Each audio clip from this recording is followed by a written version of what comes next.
صابر صاحب وایي چې د خانانو به څه وایم چې خانان دي ملنګان د پښتنو خپلو کې وران دي او دا یو څو یاران که نه وي بیا به نه یم زما ژوند خو د یو څو به یاران دي نو په دې خوږو شعرونو بلنه ورکوم شفو جان صاحب ته چې راشي موږ سره د خپل خوږ کلام شریک د څومره ووژل بدبخته پښتانه د څومره ووژل بدبخته شي ازار به در پسې ظالمه وخته دا د ظلم باچایي به دې تل نه وي دا د ظلم باچایي به دې تل نه وي یوه ورځ به راګزار شي له دې دا د ظلم باچایي به دې تل نه وي یوه ورځ به راګزار شي له دې ډېر ښه شپو جان نه خو دې هغه څوک هم یوړل شپو جان نه خو دې هغه څوک هم یوړل چې به مور ورته ویل د ګلو لخته ټولو ملګرو ته سلامونه نیکې هیلې احترامات ښه راغلاست یایو خدای مو تل راولوه او بیا رئیس غزل نه مخکې یو څو شعرونه دي چې په لپو کې نیولي توتانو او توتانو په لپو کې نیولي توتانو او توتانو ستوري پې لړلي سره لبانو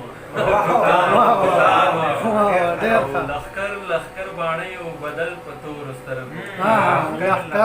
لښکر باڼیو بدل په تورو سترګو خواره واره په مخ یې تور زلفانو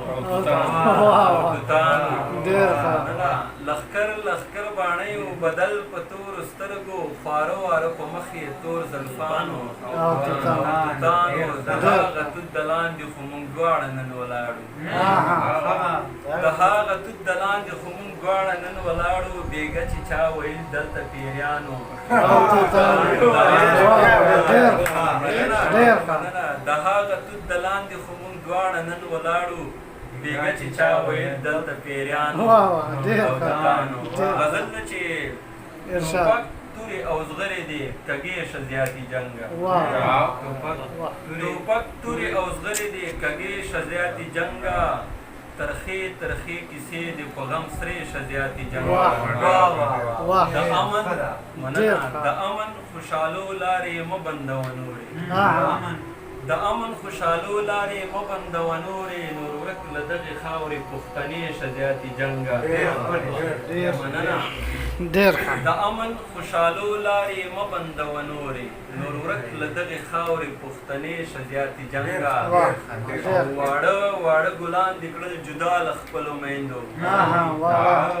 واړه ګلان دې کړل جدا له خپلو میندو سرتوره سرخیرې در پسې شه زیاتې جنګه واړه ګلان دې کړل جدا له خپلو میندو سرتوره سرخیرې در پسې شه زیاتې جنګه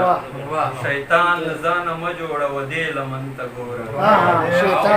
شیطان له ځانه مه جوړوه دې لمن ته ګوره توبه وباسه خدای ته په سجدې شه زیاتې جنګه